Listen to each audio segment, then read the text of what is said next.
Hello, and welcome to Love of the Star podcast. I'm Bobby, Dallas Cowboys insider for 105.3 The Fan in Dallas. Joined as always by former NFL scout Brian Broaddus.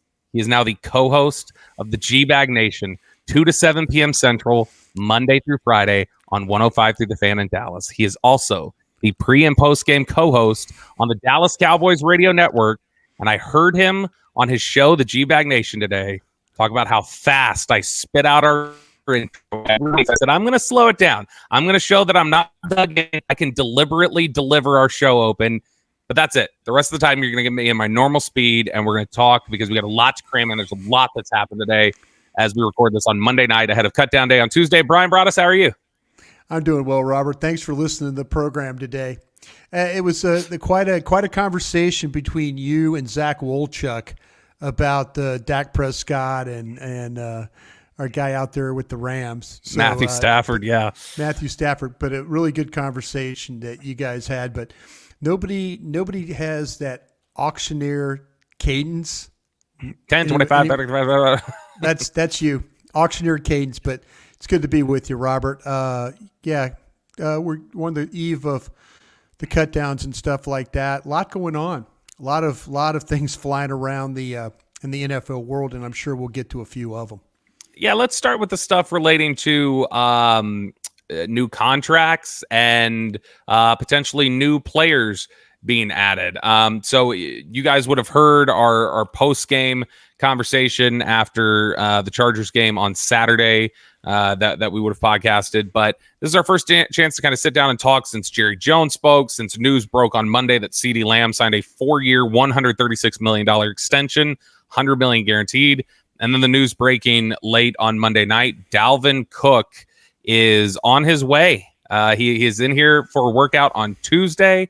And Brian, I thought Jerry was really interesting on Saturday night in the way he approached two topics. One, are you looking to add anybody else? No, I don't think so. Yeah, I don't think so. Okay, well, Dalvin Cook would count. That'd be a big somebody there, Jerry. That's one. And then he was so dismissive of any CeeDee Lamb question. I've never in my life heard Jerry Jones utter the words, the famous personnel department blow-off line that everybody uses in the NFL. I'm just talking about the guys who are here. I've never heard that. Jerry used it on CeeDee Lamb the other night, and it kind of piqued my attention, and I went, I need to start circling back with some people. And the impression I got was, and I mentioned it on the Fan on Monday morning, this is getting done this week. I didn't know what the terms would be, but I was told Cowboys are confident it's happening this week. And you could tell by the way Jerry talked. So let's start with the Lamb thing.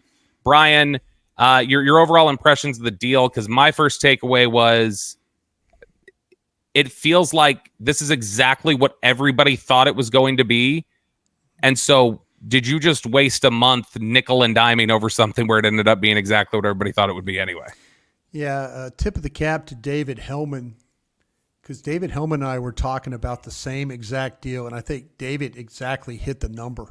All of it. Years, total, guaranteed. Numbers, hit it, and here's Dave, having a cocktail in one hand and getting the sun on the face in the other, but good for him. This is one of those things where when we were doing shows, whether we're in Oxnard or here back together, I never felt like that CeeDee Lamb was going to miss any games. I just didn't feel like that. I'm surprised that Dallas dug in. And here's that dug in term with you again. My apologies for using it this way, but if Dallas really wanted to see the resolve of CeeDee Lamb, they could have taken this thing all the way till now. Would it have been any good for them? Probably not. But it could have been a situation where if they were offering 3.2 and Lamb was looking for more, they could have dug in and said, all right, we're close here. We're $1.5 million off. Let's see if you really, how dug in you are. And maybe over $1.5 million, it wasn't worth it to them. I'm happy for CeeDee Lamb to get what he deserves. I'm happy for Adam Pacifica and Jerry Jones and Stephen Jones and Will McClay and those guys, Mike McCarthy, for getting it done on their end. But I was, you're right. Seems like this is something, but usually your best offer is your final offer. And CeeDee Lamb was looking for 34. He got his 34. And the Cowboys were, the Cowboys felt like, I kept hearing, Bobby, this at training camp, the time I was there, that the numbers were close. The structure wasn't. That's what they were working on. Yeah. And I think that's where it came down to, because the numbers did sound close, within $1.5 million. But the structure and how it was going to work out is, and they got it done. They got it done on their end. They got it done on CeeDee's end. And now we can concentrate on playing football this fall. Yeah, there's not much to say about CeeDee Lamb other than obviously he's great. At the very worst, you'd say fourth best receiver in the NFL at the very worst, behind Tyreek Hill, Justin Jefferson, Chase. And a lot of days you'd say he plays just as well as anybody in the league. So yeah, you're talking about a really dynamic, game-changing kind of player. So he'll get in here. He put in a lot of work with Dak still in the offseason. It's second year of the offense that Dak is in a lot of control of. Yeah. I don't think there's going to be this big learning curve. To me, Micah missing OTAs was a bigger thing than CeeDee missing all this time leading up to the season. I think that put Micah further behind than CeeDee's going to be because of install of a new defense and all the different ways that they were trying to think about using him. So that's kind of how I would look at it. I want to get to one more quote on the Lamb situation before we go to Dalvin Cook and talk about that. Brian, this was a quote from Mike McCarthy today when he was doing his press conference, and he was asked about CeeDee Lamb. And he says, "The talent has been extremely evident since this young man has stepped on a football field. Not only does he play every position on the offensive perimeter, but he's also an exceptional returner, and he loves it. He loves being in the backfield and loves running the ball as well. He gives you that opportunity to not only take advantage of that schematically, but he's damn good at all of it." So, Brian, I'm going to take a very brief detour to point out the fact that it has been 3 years since CeeDee Lamb returned a punt. Is Mike McCarthy just speaking generally, or is he tipping his hand that Bones Fossil might get a little bit crazy with your new $34 million receiver? It's always a thrill of moment when you put one of your best players back to the return punts. All I remember about Des Bryant in his situation, he returned a kick. It was against the Colts. Didn't they break his ankle that one time? Did he? I remember. I remember Des. I remember Des running back two punts his rookie year. Yeah, but incredibly exciting. He went from being a guy they put him. I think he got hurt against the Colts, hurt his foot, hurt his ankle. I'm sure I'm remembering that right. There's a lot of things I've forgotten in my life, but I think I remember that. I always think about Jason Sehorn, running back. He was a starting corner for the Giants in a preseason game. I believe Jim Fossil put it back there. Bones Fossil's dad put him back to return a punt in the preseason. You're not dissuading me. You're not dissuading me that could be a possibility then, Brian. I tell you what, man, you never know. But, the whole – I think Mike is right about what CeeDee Lamb likes to do. CeeDee Lamb is one of these guys that likes to play football. And so any way you could put the ball in his hands, the jet sweeps – handing it to him in the backfield, throwing it to him on a hitch, throwing it to him down the field, throwing it to him on a slant. Mike's right about that. But I think Mike was trying to tell you how much this kid really loves playing football, that if he had to go back there and return punts, he would be okay with it. So, it's you can say it's coach speak, but I think he's trying to emphasize what a quality player that CeeDee Lamb is. And you're right, the names, it doesn't take long to call the roll of the best receivers in the National Football League. And CeeDee Lamb's name is in that group of the best receivers in the National Football League. I think this is a contract that's going to age well for Dallas. This guy gets better every single year he plays. Yeah. And that's a testament to him and just the work he puts in. It's a testament to the quarterback that gets him the football too. Dak Prescott, you think he had a lot of targets last year. Just wait till this year. They're going to need him, Ferguson, Tolbert. They're going to need those guys to be big because the big question marks are going to be about this running game. And can you find a way, if the running game does not have traction, then it's going to turn into how many times can you get CeeDee Lamb the ball, and how many times can you get Jake Ferguson the ball, and how many times can you get Cooks the ball, and how many times you're going to get Tolbert the ball. That's what it's going to turn into. Brian, I know you have not had time. You just got off the air not long ago, came straight home, and then jumped into this podcast. But the Dalvin Cook news that the Cowboys are going to be working him out. Did you get a chance to reach out to anybody? Because I'm sure you haven't got a chance to kind of watch the film on him. No. Any thoughts or anything yet? Then what is your initial thought? Does this feel like desperation at all from the Cowboys? Or is this just, we're digging into it? This is a former Mike Zimmer guy still. Mike Zimmer probably told them a lot about the player and the character and everything else. Is that part of what's going on here? I remember 2 years ago, right, when the Vikings and the Cowboys played a game in Minneapolis. And that was a game where the Cowboys just steamrolled the Vikings. Yep. But I remember Dalvin Cook, I think, averaged 6.8 yards a carry in that game too. Like the Vikings had nothing. It was like Dallas versus Green Bay, and the only offense they had was Dalvin Cook. And I just remember him running the football. Maybe Dalvin Cook, and I'm going to go back and take a look at him. I know that he had an opportunity in the Jets in week 2 here to run the ball. They didn't have any success. They had Zach Wilson at quarterback, and that didn't help. I'm going to go back and look and see where Dalvin Cook really is at.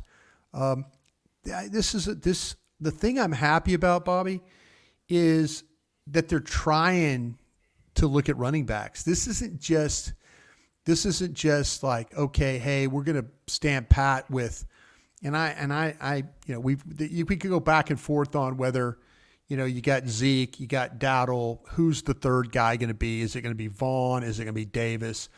I believe it's going to be Vaughn.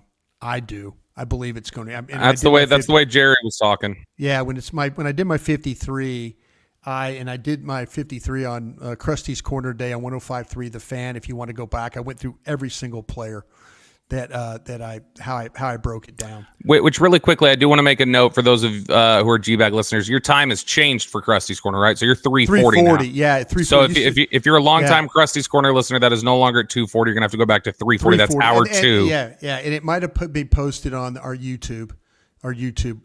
Carter Freeman might have pulled that in. So if you want to go back and give that a listen after you give Bobby and I a listen here, feel free. But just looking at running backs in general, and me personally, would I have liked to have seen, and maybe they still are, this thing with Cook might be to see, okay, where is he physically? Is he in shape? Is he going to be ready? Can you rely on him? There was a time, it's kind of like they're adding guys right now that are 2 or 3 years ago, really, really good players. Linville Joseph, Carl Lawson, Jordan Phillips.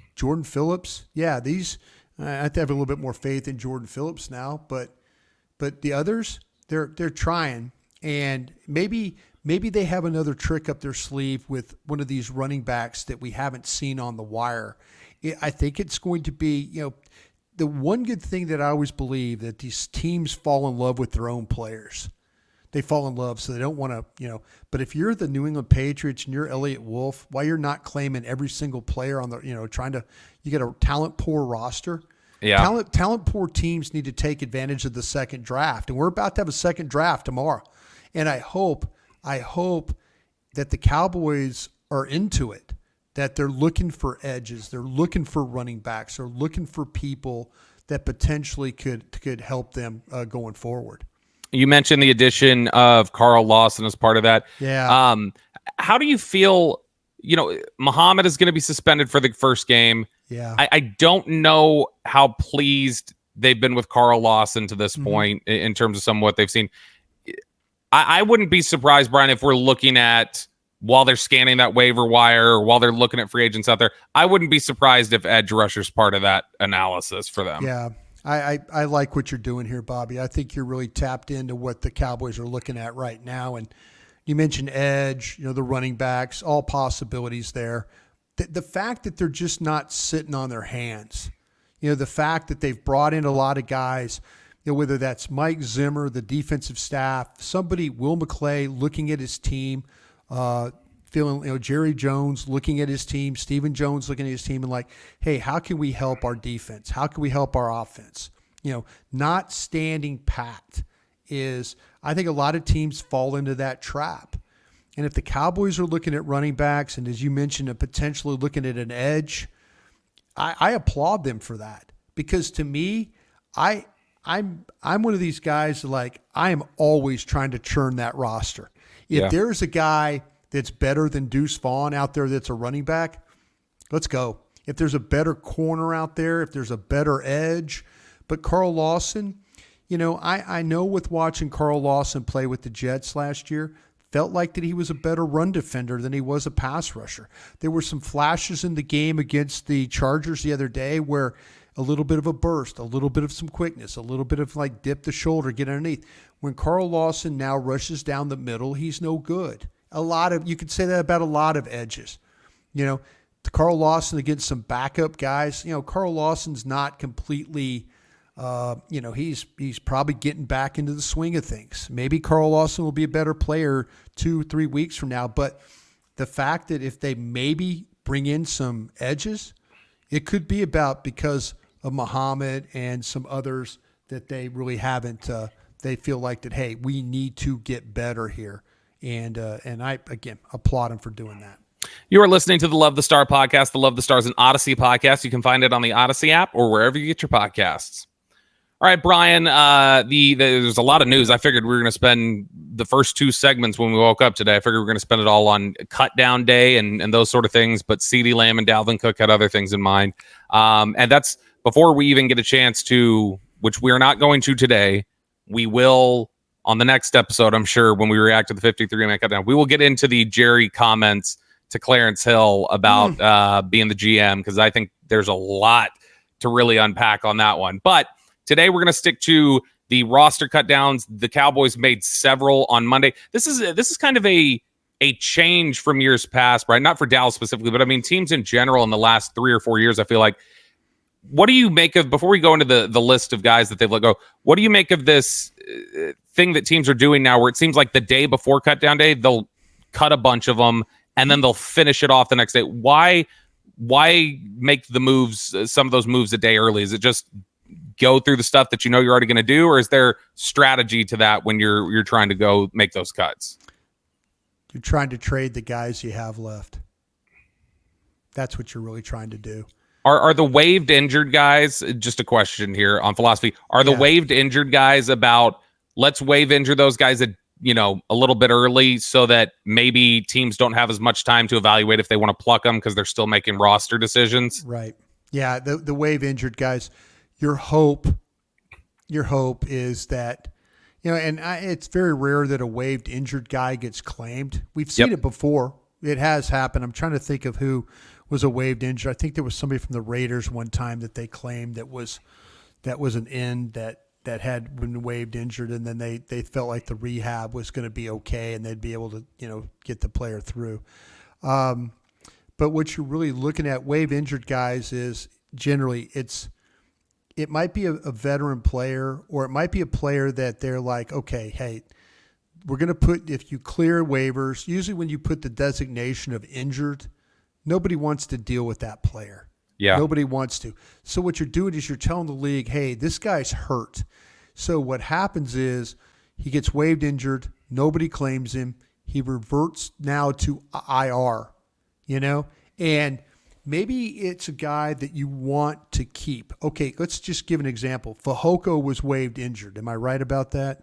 Let me run down the list of names really fast, and then we'll circle back to them and finish up. Let me just read the names really quickly. The guys who were waived injured, which, to describe that to you guys who are wondering, well, what's the difference? Yeah. Waived injured means you are waiving these players. If they go unclaimed, then they revert back to your injured reserve. To your list, to your injured reserve. If they get claimed, they're gone. They're off. Gone. Right, and those guys that they did that with today are David Durden, Junior Fehoko, and Darrell Johnson. And then after Brian's done with this point, we'll run through the list of full wave guys. And so those 3 guys, if they clear waivers, they will all go to the Cowboys injured list. Now, maybe a guy like Durden they want to keep around. Maybe they want to keep Fehoko around. You could keep them on IR the whole year. That's really the whole thing if they clear. Or what you could do is you can do what we call injury settle. And I think I'm right about this. I don't think the rules have changed. Sometimes to get them off injured reserve so they can go to another team, you injury settle with them. You might provide them 2 game checks.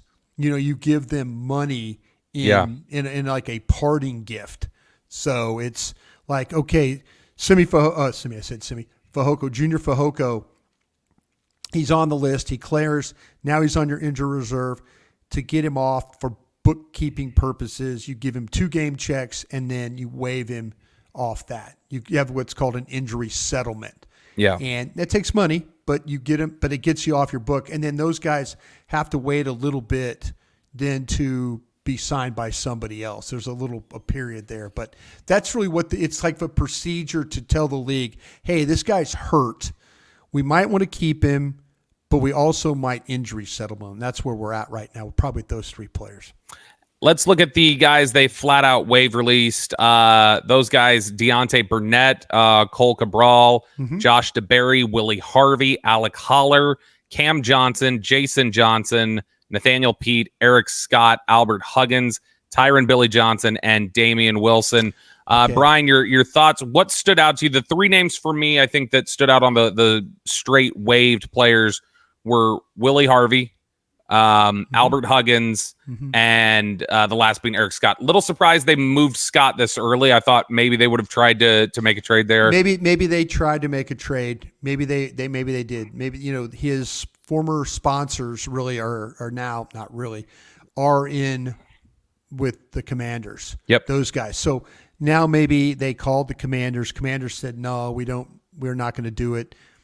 Commander's probably thinking, well, they're going to cut this guy, so we'll just wait for the waivers to, we'll see. Usually when you trade for a guy, you don't want to compete on the waiver wire. Now, the Commanders are a team that's probably higher up in the waiver claim area, so they're probably sitting pretty good there. The players you mentioned, Billy Johnson was one of them. There was Huggins, Albert Huggins. Huggins, as soon as the Joseph signing happened, Huggins was out. Well, yeah, okay. See, now this is where we're at. Those players are vested veterans, so they're automatically done. They're not going through waivers. So if Billy Johnson wants to go sign with another team, he can go do that. If Huggins wants to go sign with another team, he can do that. So there's a difference between the waves and then like the vested veteran group. Yeah. And that's where you'll see those vested veterans, they're immediately free. The other guys are subject to 24-hour waivers. So that's when you see the different designations of the 2 groups. That's how you need to pay attention. There's one that's waived, and then there's the other group that's a bunch of the vested veterans that are released. And those guys are free to go anytime they want to go, wherever they want to go. Willie Harvey was one who I was projecting him to be on the 53. Buddy Johnson was a better player. Buddy Johnson was better. I thought they would carry Johnson and Harvey to start the season, just with some questions at linebacker injuries. It looks now maybe that's Vigil. Maybe they keep Harris. Maybe Harris or Vigil. They're vested. Maybe those are terminations that you boomerang them back.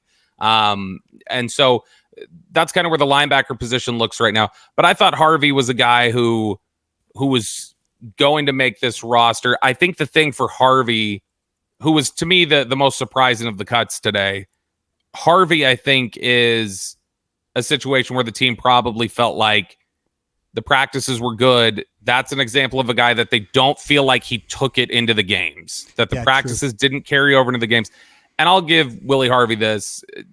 I'm giving him credit for that's a guy who was being asked to play Mike linebacker when he is a natural. He was putting a lot of stuff on tape that was at Mike. I don't know that Mike's kind of his natural position, but the Cowboys needed him to play what they needed him to play. Right. And the fact that doesn't fit, that's unfortunate. But I do wonder if the Will linebacker group isn't as full. Maybe he sticks around. Maybe that tape looks a little bit better. But that was kind of the one that stood out to me, was like Harvey. But I mean, Huggins, I think, was in contention for a spot, if not for the Linval Joseph and Jordan Phillips additions. Eric Scott, again, a guy that I would not be surprised to see Washington puts a claim on.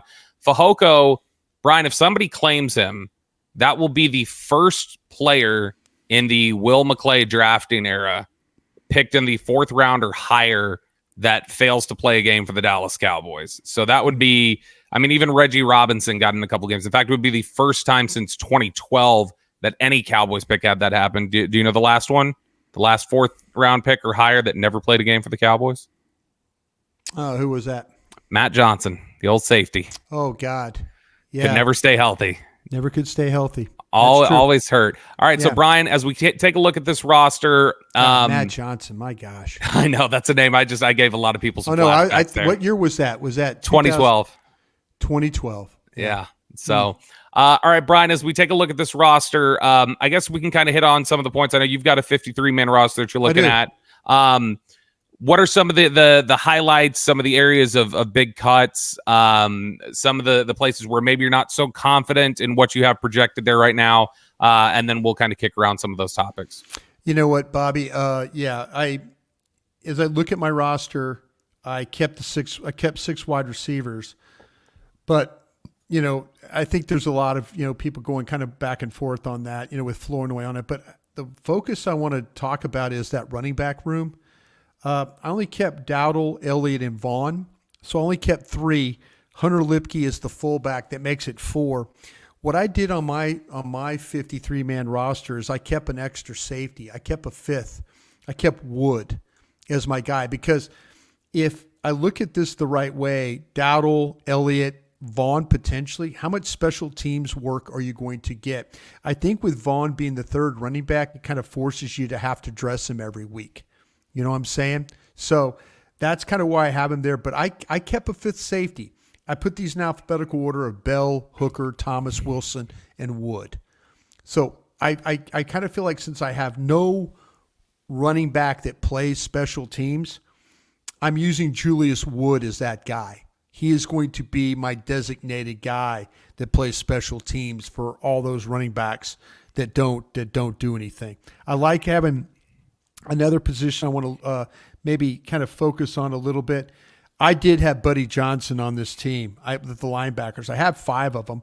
Clark. I was told. I was told on Saturday night. I was like, that's a pretty strong bet that Buddy Johnson's here.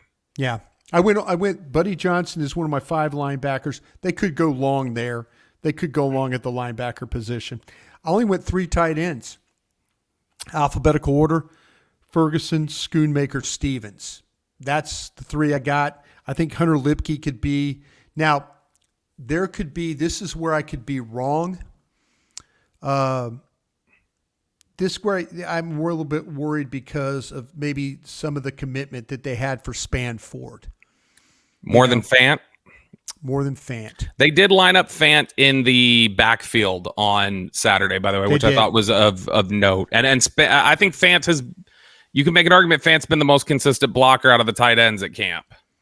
I think that Stevens has gotten better. I think Schoonmaker's gotten a little better. That there's I believe that the bonus that they gave, they probably feel like if they put Spanford on the street, that they'll lose him because they had to pay $250,000 guaranteed to get him on the roster. So that means they probably were competing against some teams to make that happen. I wouldn't be surprised if Spanford is on the team. I wouldn't be. Just because of the last couple of weeks, you've seen him do more. The Raider game. I mean, there's some times where in practice, he hasn't looked particularly great.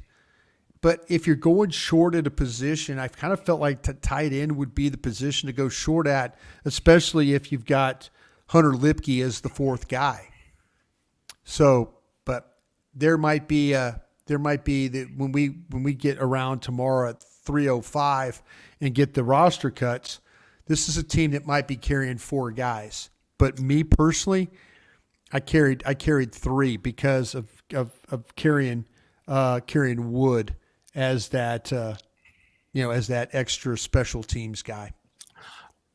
Brian, if Dalvin Cook is signed tomorrow off of the workout, whose spot is that? Is that Vaughn?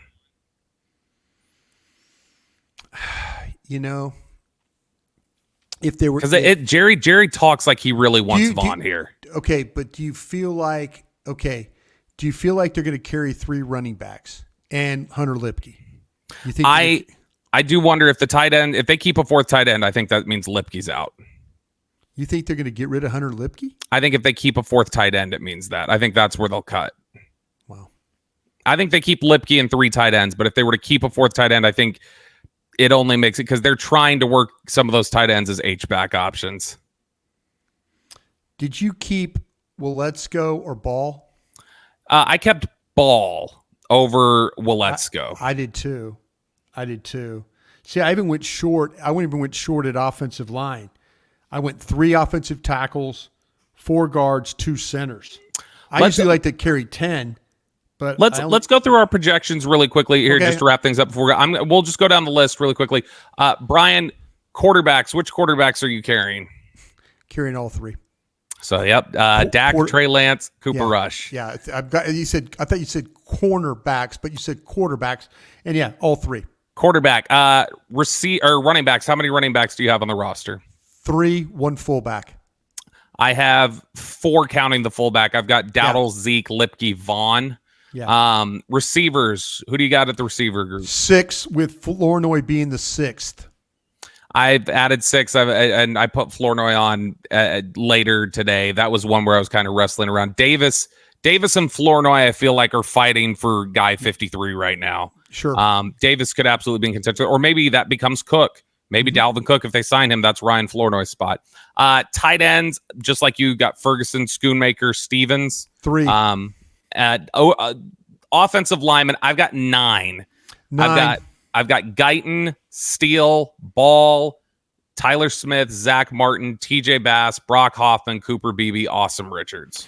Tackles, I've got Guyton, Richards, Steele.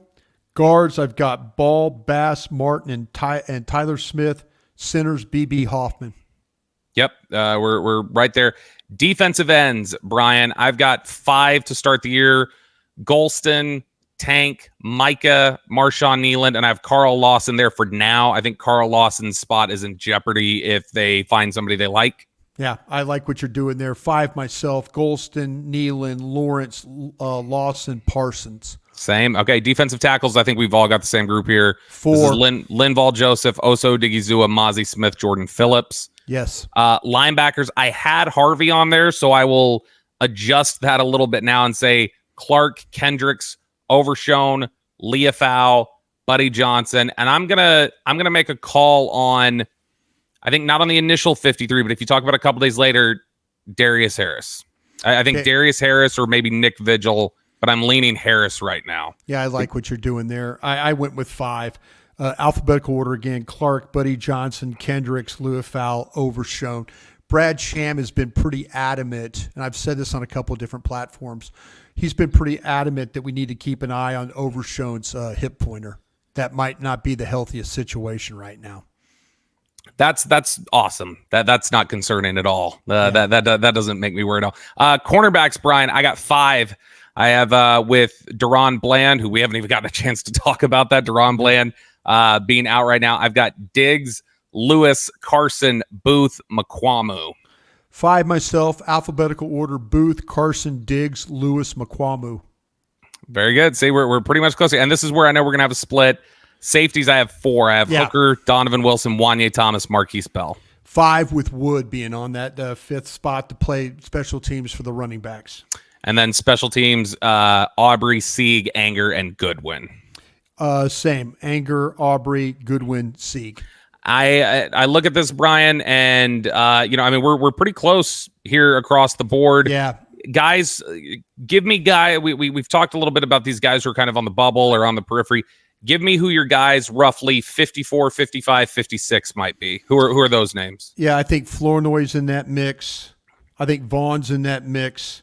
I think Wood's in that mix. I'll just give you my last players. Give me the guys that just missed the roster. Give me those guys. Davis was the guy that and you're talking about, Davis at running back and stuff like that. Either one of those linebackers, Harris or Vigil, give you any pause? I would give me Harris, but Vigil has experience with the linebacker coach, so I'm gonna say, or the defensive assistant or senior defensive assistant, but I kind of feel like though I like what you're talking about with Harris.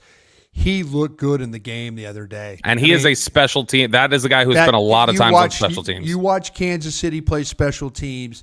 He was on all those. You're absolutely right. So, Brian, I think the guys that we're watching, the guys that were not on my roster, outside of that, like Dalvin Cook, potentially, but the guys who were not on my roster who I think are just on the edge on the outside that I would not be surprised to see them get added here with subtractions in various places.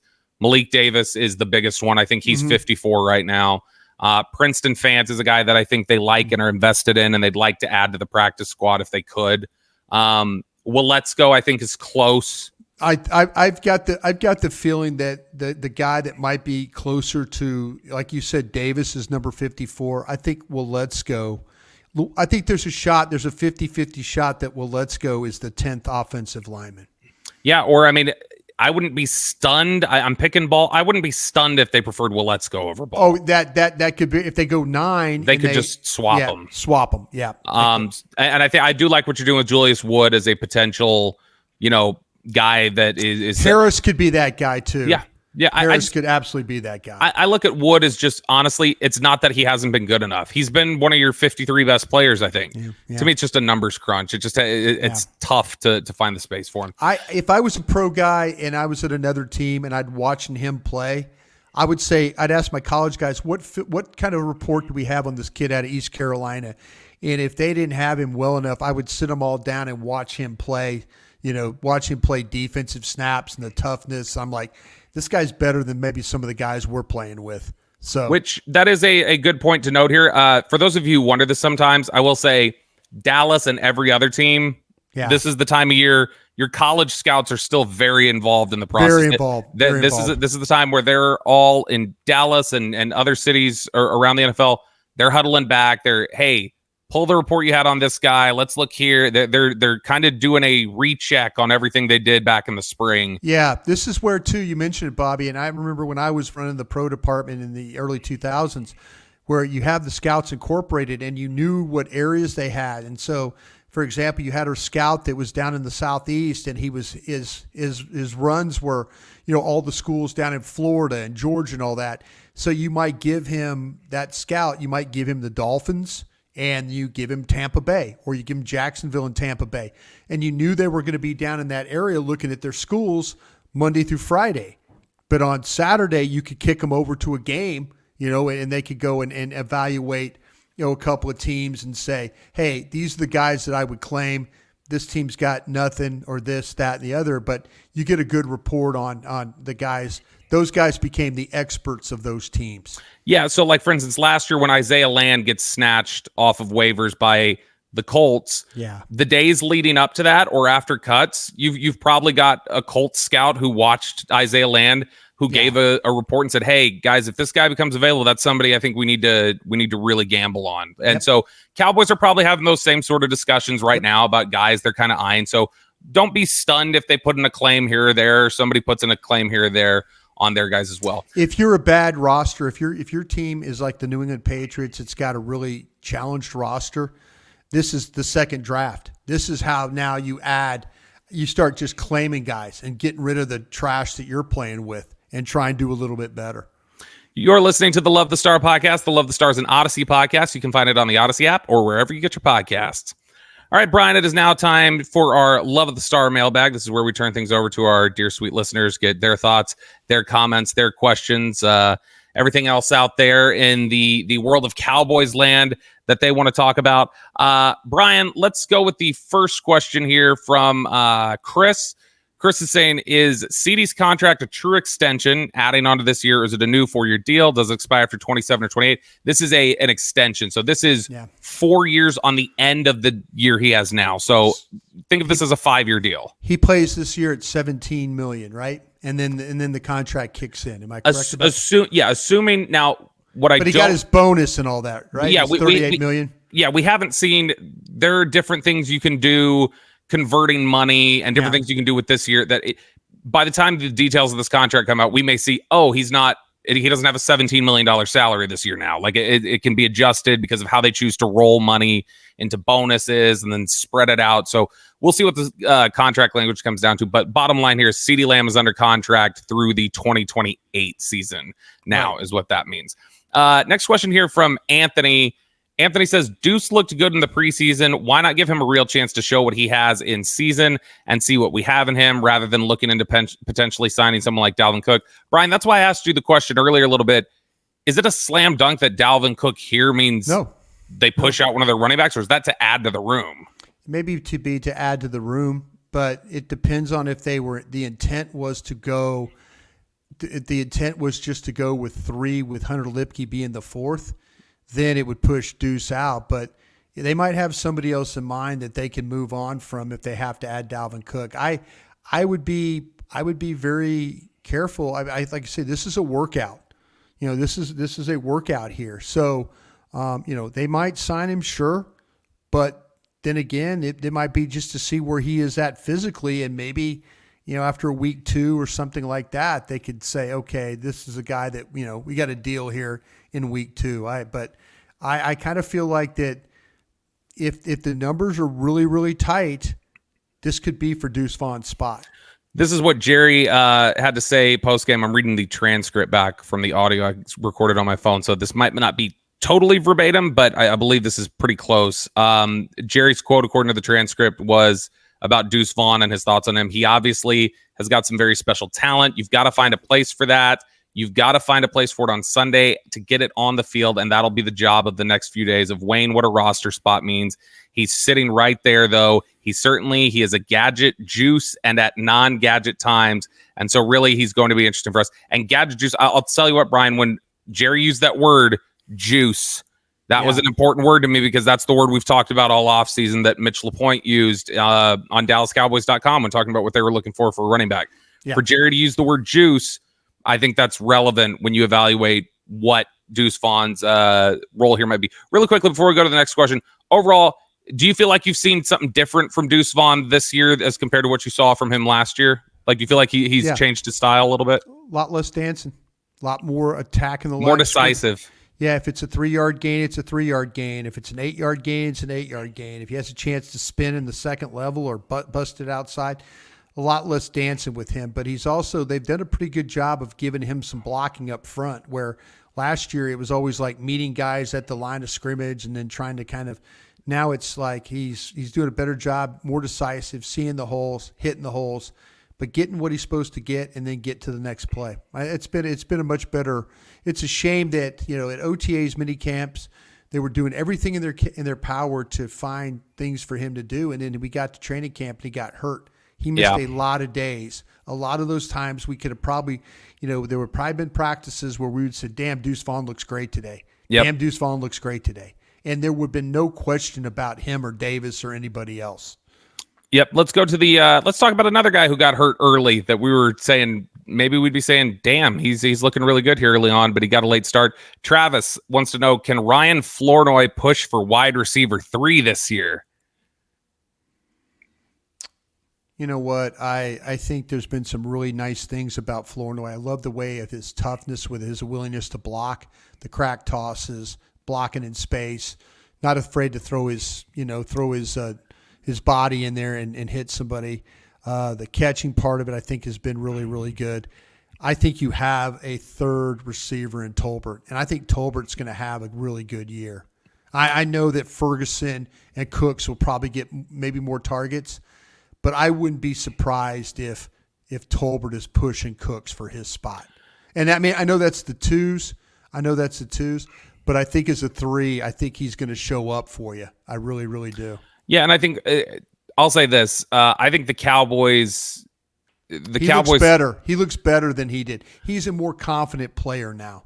I'll say this. When we looked at the receivers, Racey McMath, Tyron Billy Johnson, Jalen Cropper, and Ryan Flournoy. Flournoy was the only one of the group who I think you could say the biggest ding on him was just he wasn't available early. He didn't do a lot to the fact that he made this a competition, pushed so hard, missing so much time is massive because we've seen that what missing time has done to set guys back like Schoonmaker and Tolbert in years past as rookies. So Flournoy, I think, deserves a lot of credit for that.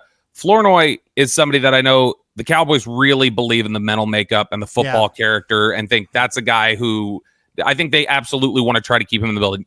Wide receiver 3 might be pushing it a little, but that's somebody that they believe in. They really like him. I'll tell you what, you mentioned him not practicing very much. You look at all the guys that had cracks at that job. Cropper had that job locked up, but Flournoy didn't give up. You look at Billy Johnson had moments. All these guys had moments.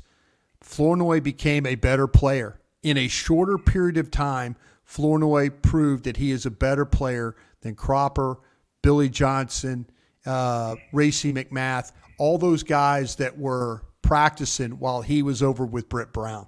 Yeah.